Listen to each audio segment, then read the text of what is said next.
you and I are two different sides of the coin. You saw something that was entertaining, but after when because the thing was, I came back home to watch NXT Takeover. This time, I was actually able to make it in time. Issue was, I went to sleep like at 4 o'clock in the morning, and here I am going to work at 10 o'clock in the morning. I get out at 4, and by the time I watch NXT Takeover War Games, I fell asleep during the third match. Not because nothing was boring. It was just I was just so damn tired. I know how you feel. And the thing was, I passed out like around 7:30, and then I didn't wake up till 10 or 11, and I missed the entire pay per view. But the good news was I was able to rewatch it on the network the next day before Raw, and here I am watching NXT Takeover War Games. Oh no, I'm sorry, War Games, War games. War Games. Only William Regal would say that. I mean, no one else says that better than him. I understand what you mean.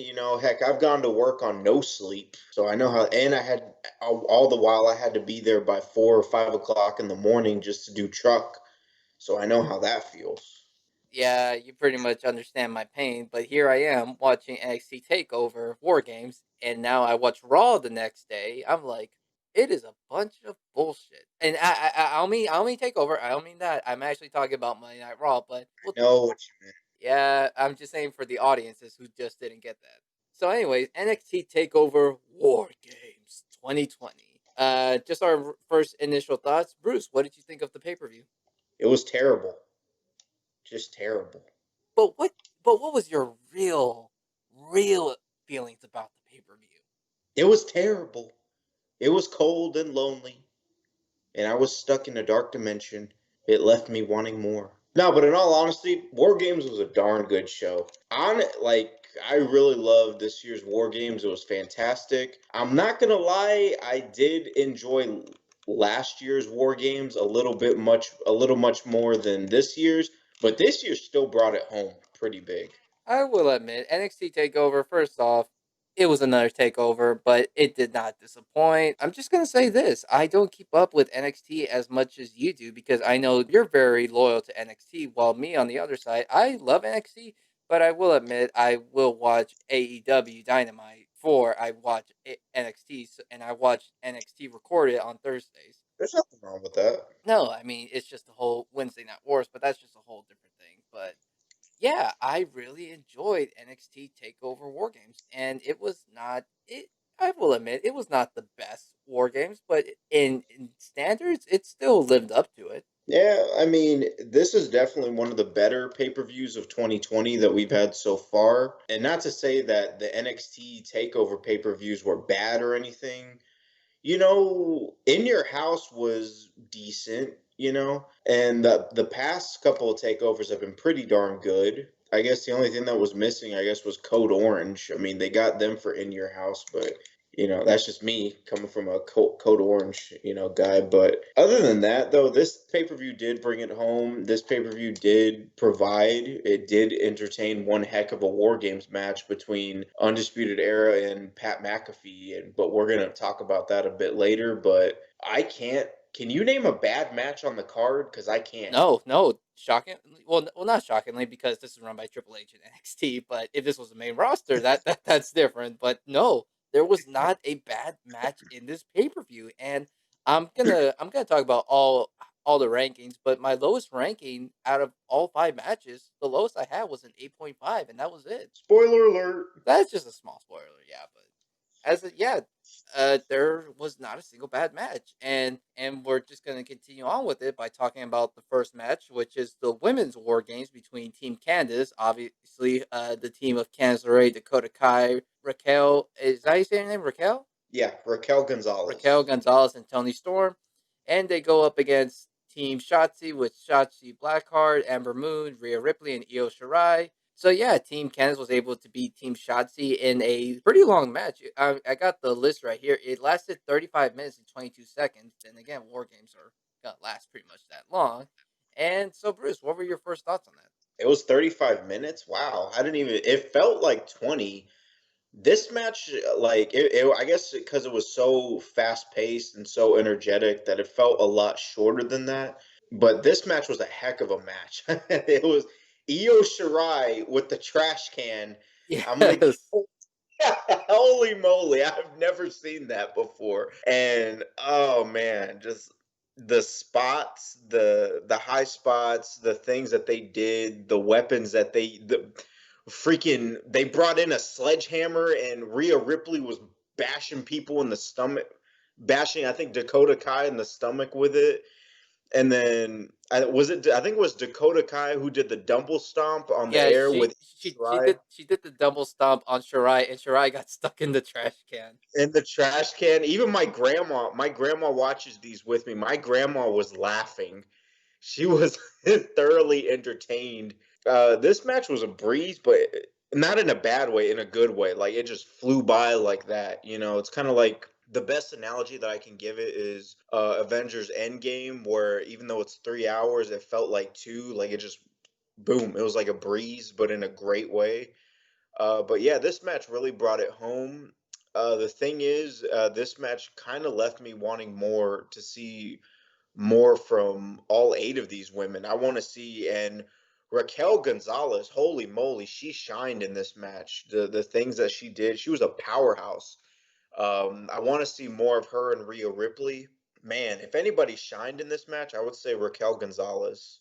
Raquel Gonzalez like just was something else. And I couldn't agree with you more. The women's division is just fantastic in NXT, and not just that, but I would have to. I mean, I'm not going to disagree with you on who shined, but I will admit I don't think you're giving enough credit to Io Shirai in this match. Like she had some high flying stakes, and not just the trash can, which by the way that actually got me off my feet a little bit.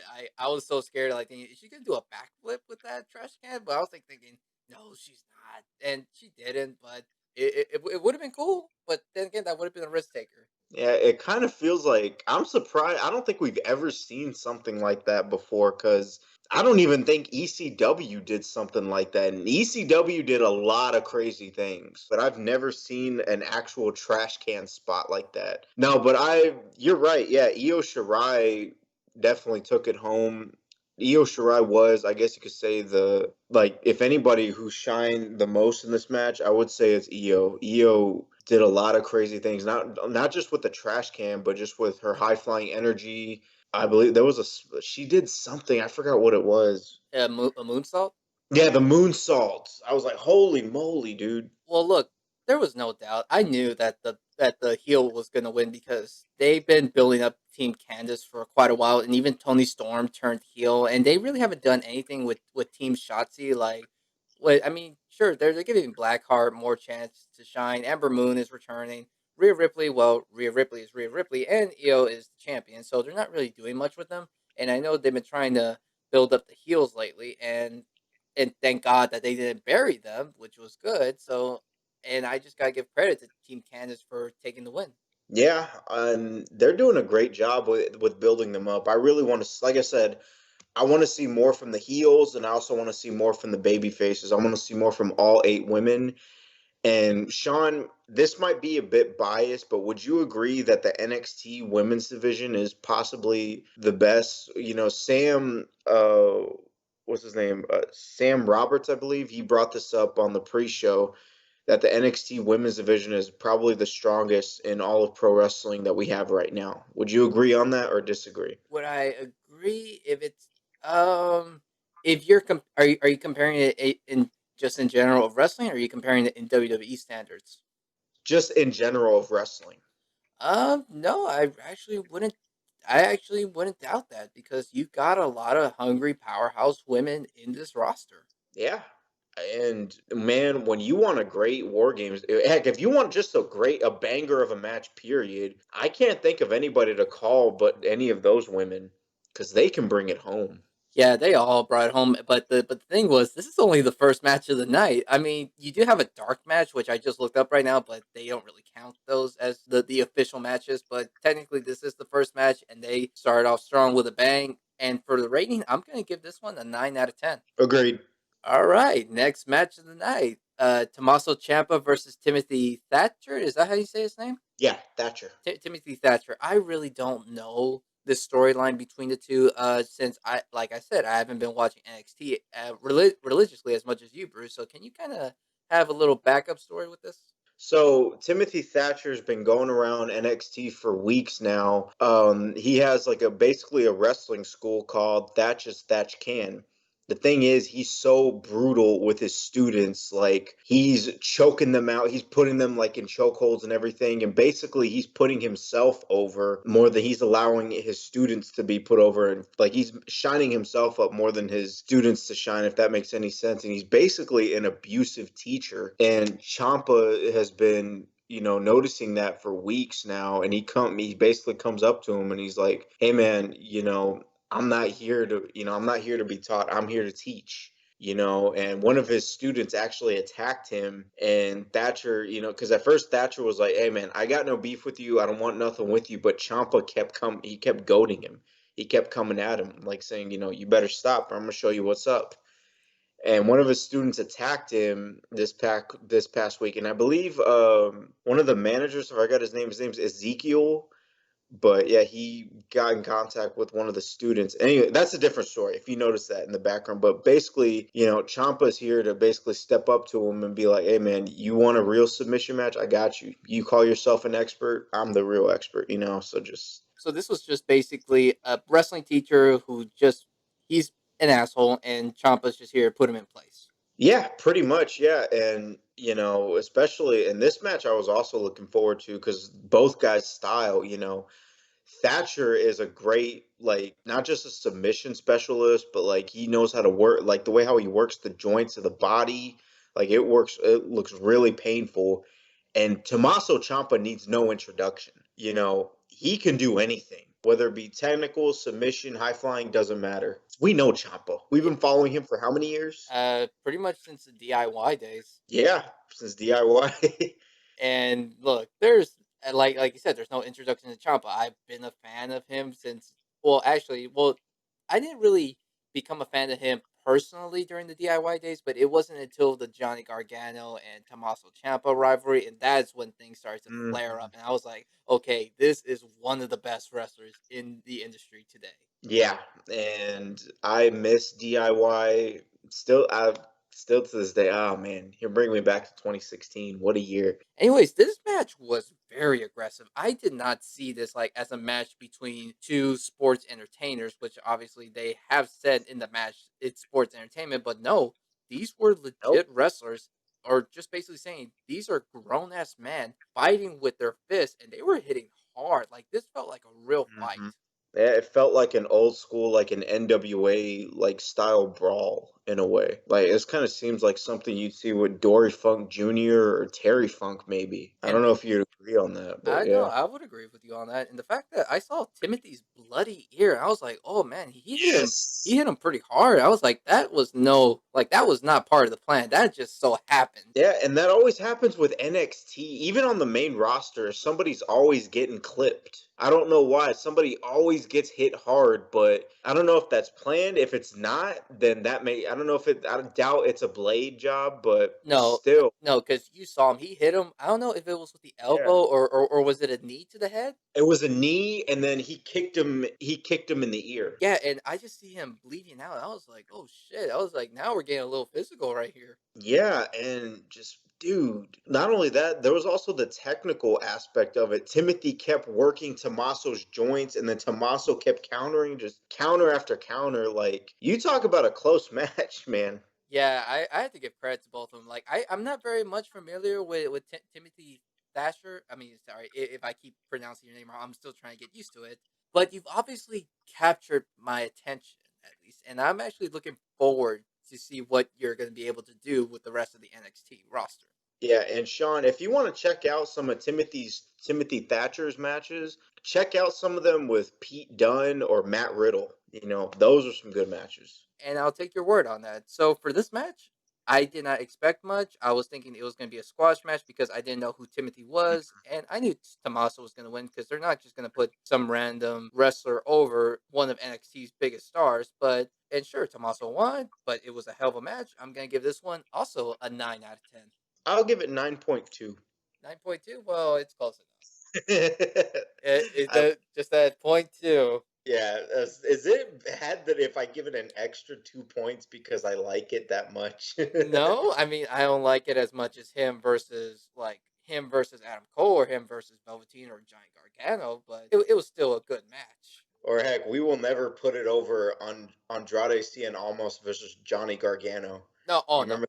no, that's a 10 out of 10 right there. Yeah, that's a 10 out of 10. That is one that we love. Sean and I, we'll tell the story later, maybe sometime down the road. But man, great memories of that one. Okay, third match of the night. This is between two wrestlers that I have never knew in my entire life, but boy, they also got my attention. It is the match between Cameron Grimes versus Dexter Lumis in a strap match, which I have not seen in a long time. I mean, I've seen the dog collar match, but I have not seen a strap match in quite a while. And boy, this was a good match. Uh-huh. I figured you would like something like that, man. Yeah, this was a good match. And yeah, because Cameron Grimes is going to the moon. And I kind of like Cameron Grimes. He's entertaining. Dexter Loomis is something else. I don't know what it is about that guy, but he has like a presence to him that you don't know if you want to run. You don't know, if you want to run or if you want to like stay and kind of shake his hand or see if maybe you can get a laugh out of him. Dexter Loomis intrigues me. I really like Dexter Loomis. And that's actually pretty much what the same thing I would say. The issue is they're great. But the thing is, I can't see them being great on the main roster. Not because I don't think they're talented. They are very talented. They got it. Issue is Vince McMahon and all that stuff. Because, I mean, you got a hillbilly and you got a guy that barely talks. So when you do something like that on the main roster, they're going to make them very cartoonish, which is something I would never agree with. But thank God they're here on the NXT roster along with Triple H. And man, the ending. What did you think of the ending? Because I thought it was just genius. Yeah, ending was awesome. It was hilarious. Me and my grandma, we were clapping, because we like Dexter Loomis a lot, and we laugh at Cameron Grimes as we should. And the ending was really smart. And am I getting this right? Because judging by the preview, and I'm just going to remind you again, I haven't been watching NXT as much. From what I got from this storyline was that Cameron Grimes was just a cocky hillbilly, and all of a sudden Dexter Loomis just comes up saying, "Hey, I want to fight you," and Dexter Loomis is just stalking Cameron Grimes, and that's it. Basically, yeah, and they had a House of Horrors match at Halloween Havoc, which was hilarious and awesome in its own right. In the zombie ref and the I believe they're Dexter Loomis's zombie sisters. Like I don't know, but that was hilarious. That was entertaining, and basically this was the blow off match, which was a strap match. And as soon as I saw even the strap match on the NXT TV shows leading up to it, I got excited. I was like, a strap match, because my grandma was like, "What is that?" I'm like, "Grandma, that's a strap. He's gonna bring out a strap match." Yes. And I was excited for that because when was the last time we even saw a strap match? I mean, we've had Texas bull rope matches, but I don't think we've ever had a strap match on NXT before. And that's so good. We need more diversity. I want to see more crazy, wacky matches like that on NXT. Well, not wacky, but certainly crazy. Dial up the craze factor for me. But yeah, these guys were just, man, this match just brought it home. Obviously they were whipping each other with the strap. It was nothing bloody, nothing that you would see like something from the Ruthless Aggression era or even before that, like in the 70s and 80s. When they would do like like when like I guess like Dusty Rhodes or like if Terry Funk would do like strap matches. But yeah, but this was a really good match. I loved it. It was entertaining. Dexter Loomis finally, I mean, not Dexter Loomis, sorry, Cameron Grimes finally got his comeuppance. So for this rating, it's not as good as the first two matches. I'll give you that, but it is still one hell of a match. I am gonna give this match an 8.5 out of 10. Honestly, I was gonna give it the same thing. Well, I actually thought you were gonna give it a 9 because knowing you, you always tend to like matches better than I do. And me, I go a little bit more strict, but that's just because I get a little picky. Yeah, but I'll agree with you on this one. This one wasn't as good as the other ones, but for a match, not only was it good, but it was just pretty darn entertaining. All right. So before we go on to the next match, there was actually there was a reference. Okay, first off, they were promoting uh, the NXT Takeover War Games ring set, which I swear you would buy something like that. I texted you about it, and for without a doubt, you would spend your money on it. I know you. I know you already. I mean, it's on ringsidecollectibles.com. Use discount code Grim at checkout to save 10%. But anyway, but I digress. Maybe I'll add it to a shopping cart, maybe a Christmas present one of these days, you know. Don't try to beat around the bush. I know you. You would actually legit buy it. You bought all the action figures. You got your Power Rangers. You got your SpongeBob. You got your little Wild Thornberries from Nickelodeon. I don't. I don't. I'm already trying to think of all the other toys that you have, but I know you for a damn good second. You would buy this. You have no valid argument.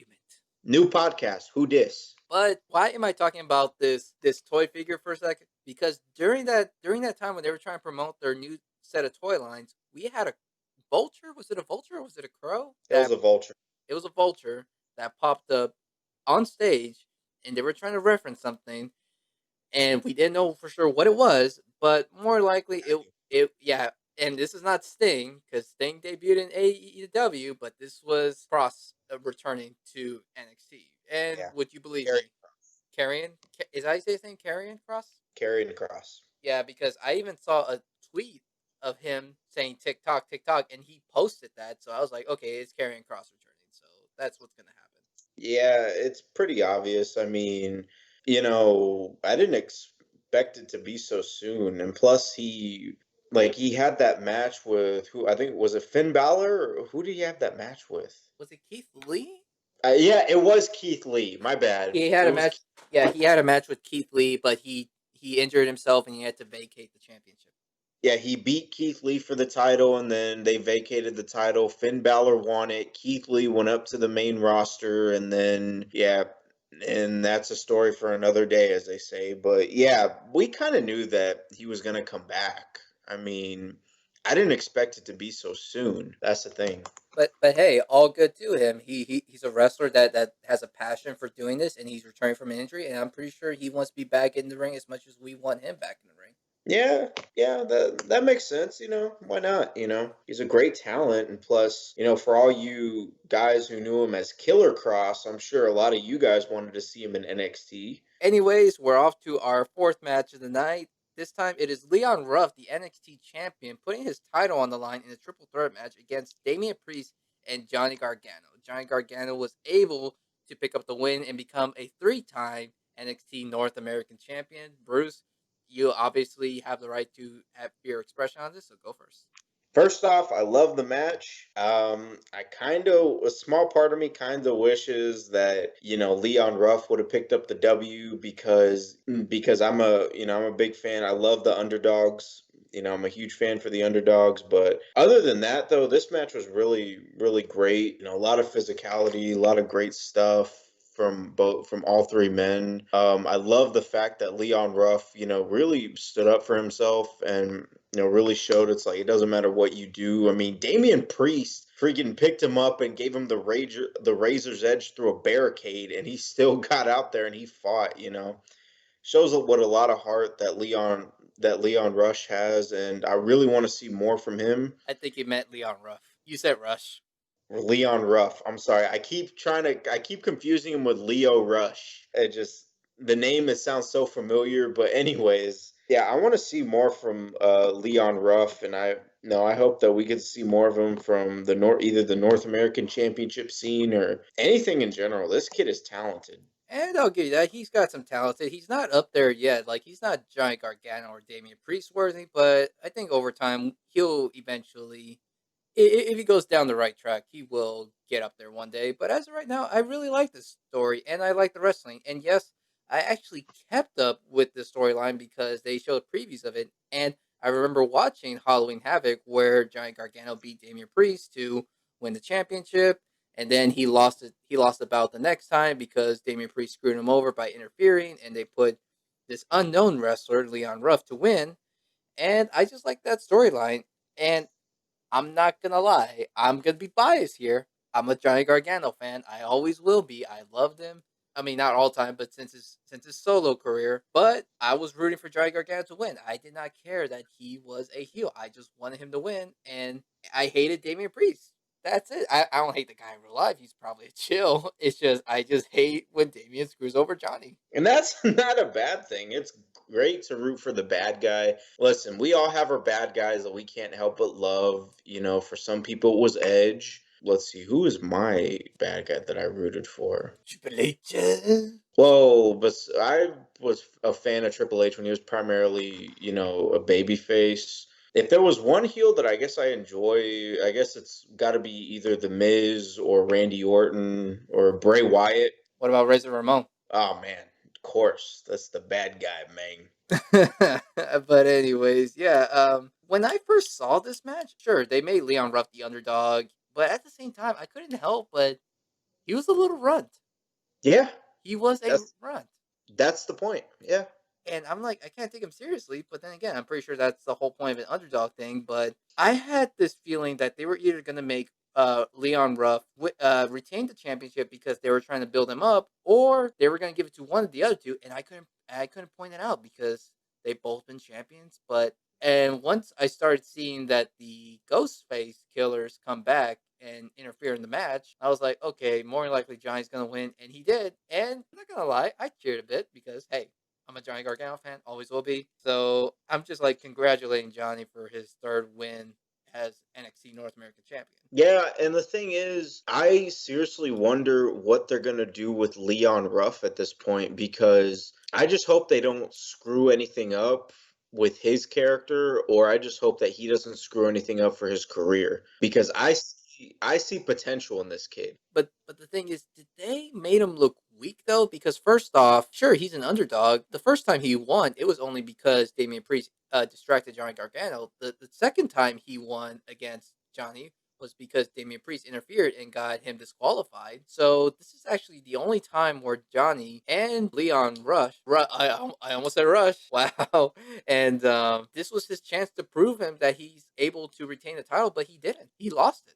Yeah, and that kind of doesn't surprise me because Johnny has a horrible curse of winning a title and then losing it at the next pay-per-view or the next night. So I don't know if they're doing a thing like a storyline where apparently he breaks the curse or but even that would kind of bring up the question like what was the point of putting it on Leon Ruff? So yeah, I don't know. But going back to what I said earlier, I see potential in this kid, and I think he could be mid card champion. And if he plays his cards right, then maybe, upper card, high level champion. Like maybe not now, but maybe like 2 or 3 or maybe 5 or 6 years down the road. I'll admit he's got talent. Leon's got talent, but I swear, do not put him on the main roster because Vince will eat him up. Yeah, do keep him as far away as possible. And I don't mean eat him up like in a good way. I mean like in a very bad way because Leon's so tiny in comparison to other wrestlers that he would never put Leon over. Exactly. And not only that, I mean he has the full package. He's got energy, he's got charisma, he's a really good high flyer. I'm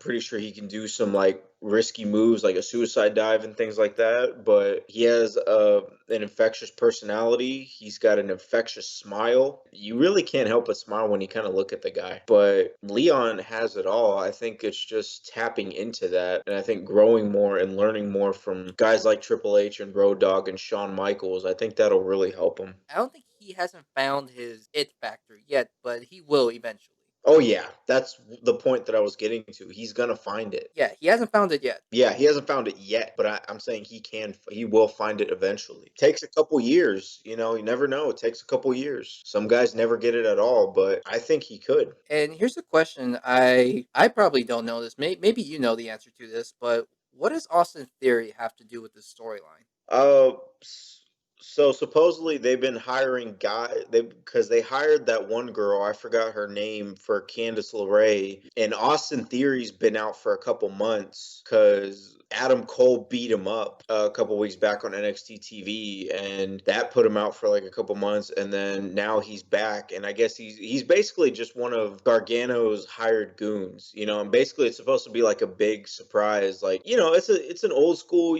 surprise, like who is that under the mask or who's in the box.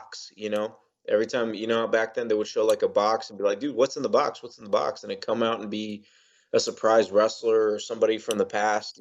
But no, it's Austin Theory. That was a surprise. But you know what's good about NXT surprises is that when there's somebody underneath the mask, you don't know who's underneath the mask. When it's on the main roster, you can kind of guess, and you're like, okay, it's obviously this person is this person. You can't fool us. Even the commentators try to trick us, like saying, "Who could that be?" But no, we know for sure. We're not idiots. But when it comes to NXT, no, they play smart. Yeah, they always play smart. They know how to disguise it and disguise it well. And again, going back to, what's in the box, the stuff that they would do, like I believe in Memphis and things like that. What's in the box, you know what I'm talking about, right?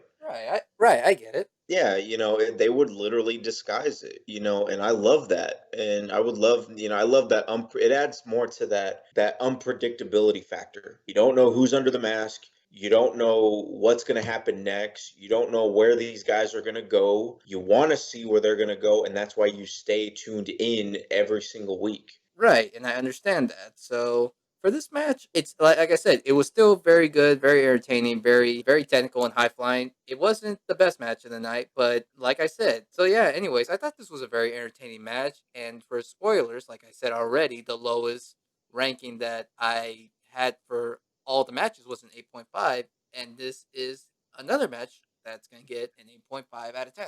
I want to give it a 9. You're gonna be a bit more not sympathetic. You're gonna be more loose with them. Yeah, because I really like this match and I liked all three guys and I felt all three guys brought it home.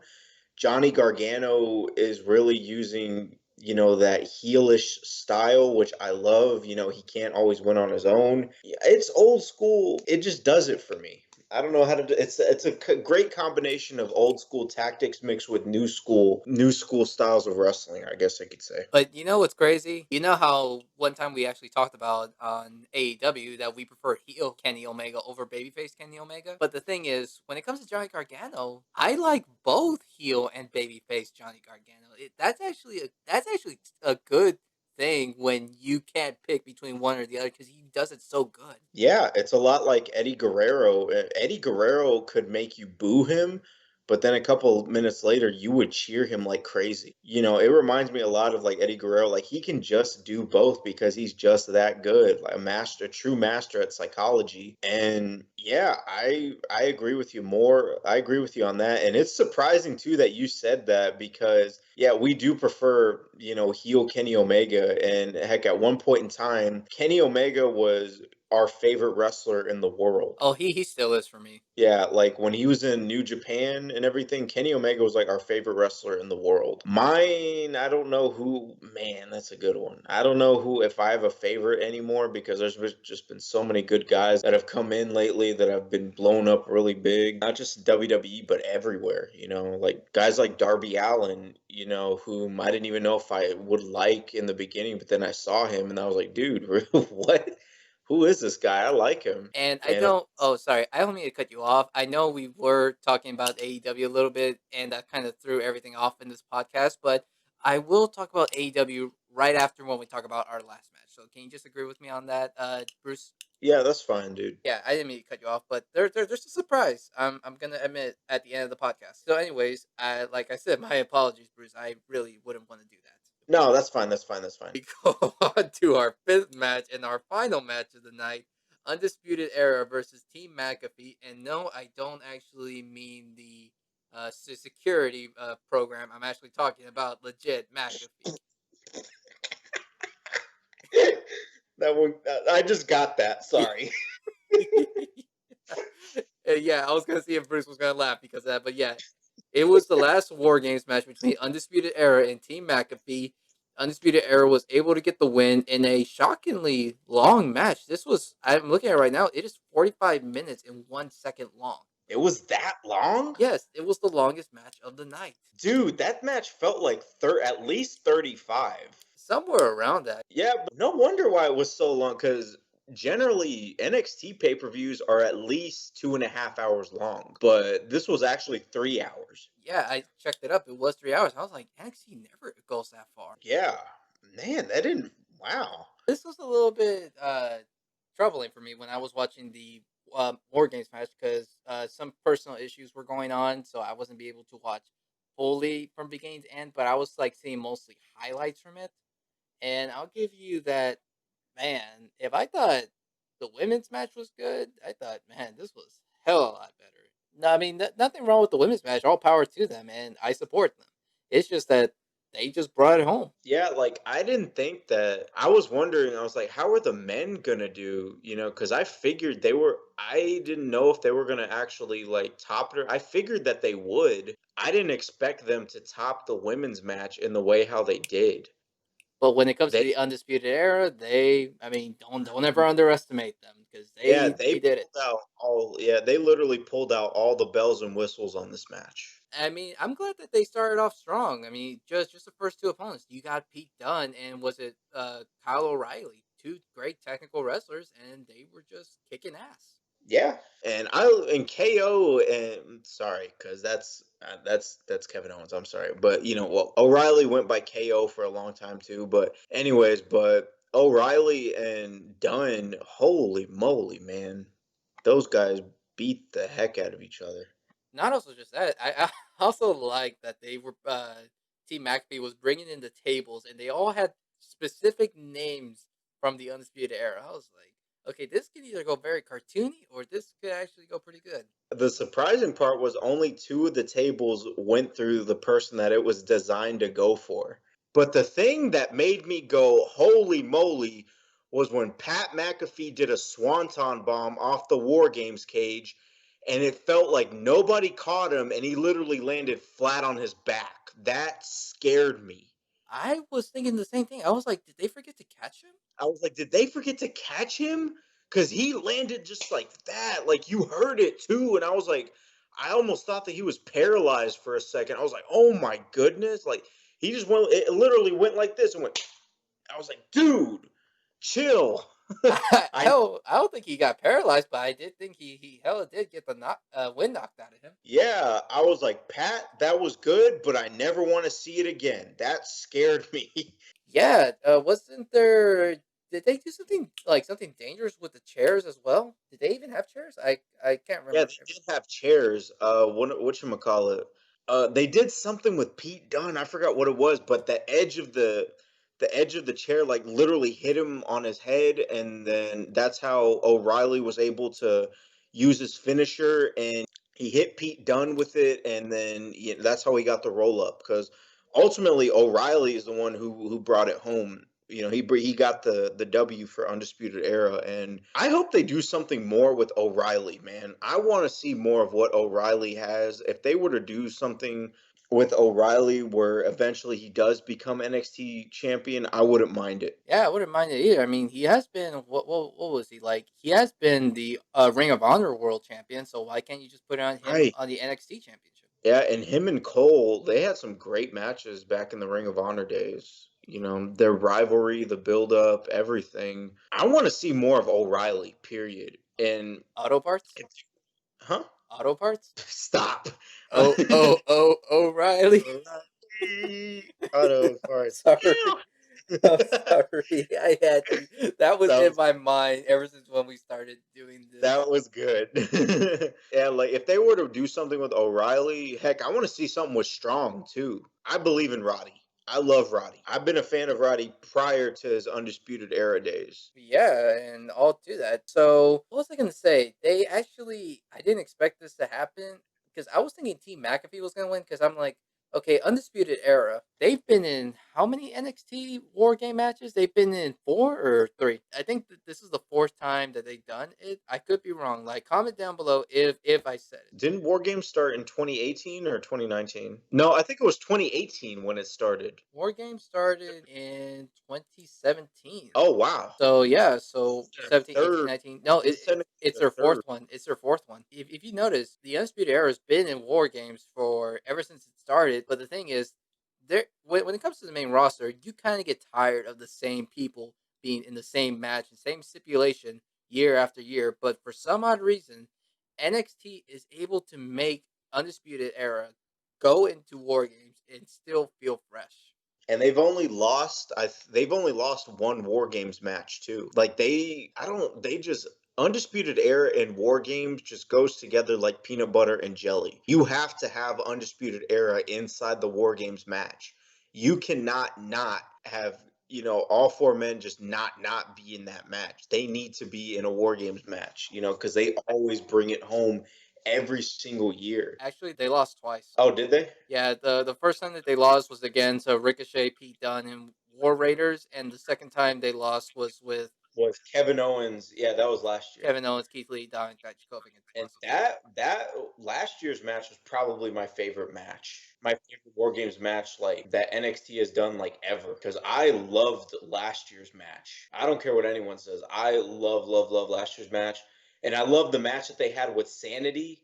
That was insane. Yeah, so I was just getting back to my point that Undisputed Era always shines in War Games, and the fact that they won, which I didn't expect them to win because I thought, okay, I was like thinking they're gonna put over the bad guys because the Undisputed Era they've been in War Games so many times they're gonna give it to the next group of people, but no. And I had my prediction that Undisputed Era was gonna win because the women's match the heels won, so I'm thinking, okay, now they're gonna make the baby faces win, and that's where I kind of feel like, yep, Undisputed Era is gonna win. Yeah, and there's nothing wrong with that. You know, they needed to take back, they needed to win for storyline purposes and for all kinds of things, you know, to prove to everybody it's like, hey, we're still here. On top of that, we're still the undisputed era. We're still the kings of NXT. We're still the guys that have given you amazing war games matches year after year.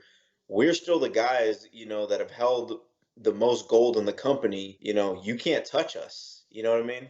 Pretty much. So for the rating, what would you give this match? I'm gonna give it a 9.5. Same. I'm gonna give it a 9.5. It's on par with last year's match, but the thing is, I love last year's match just a little bit more. There's nothing wrong with that. So yeah, that has to do it for our podcast for NXT Takeover War Games 2020. But that's not the end yet. I know, like we said, we were mentioning AEW here and there, Kenny Omega. But wait, there's more. Yeah, of course, but there's more. Look, we just want to get one thing clear. Me and Bruce, we love everything about wrestling, and we don't only just mean WWE and NXT. We love all different varieties, and we're not biased. Dude, I was literally gonna say something along those lines in the beginning, but I was like, I better save it till the end. Thank you. You read my mind. Go ahead. Yeah, we're not biased, and we love to watch all sorts of wrestling, like New Japan Pro Wrestling, Ring of Honor, and yes, even Impact at times. Impact has its moments. But here's the announcement that I wanted to say: the next time the next time when we do a podcast, I don't know if Bruce is going to be in attendance with me because he doesn't watch AEW live as much as I do. But I just noticed on here that there's not going to be a next pay per view for AEW, but there is going to be a special episode of Dynamite, which is, if I can just pull it up real quick, I think it is going to be Beach Break. And that the only reason why I want to talk about it was because I recently saw AEW Winter is Coming, and I was just so impressed with what they're doing that I've been wanting to do this since the beginning because you guys saw my welcome to my channel video that my first wrestling footage was the Young Bucks getting Canadian destroyed by Pentagon in a ladder, and I haven't talked about AEW yet, and I really want to. So I just regret that I didn't talk about Winter is Coming soon, but the next one with Beach Break, I will be talking about that, and I don't know if Bruce is going to be there attending me with that on the podcast, but I just know whatever happens, happens. So, anyways, guys, that's going to do it for today. If you like this video, please give it a thumbs up. And if you haven't already, subscribe here to the channel for more content. And until then, well, we'll see you in the next podcast. Subscribe, subscribe, subscribe, subscribe, subscribe. You didn't have to do an echo effect. Subscribe, subscribe, subscribe. Uh, Echo.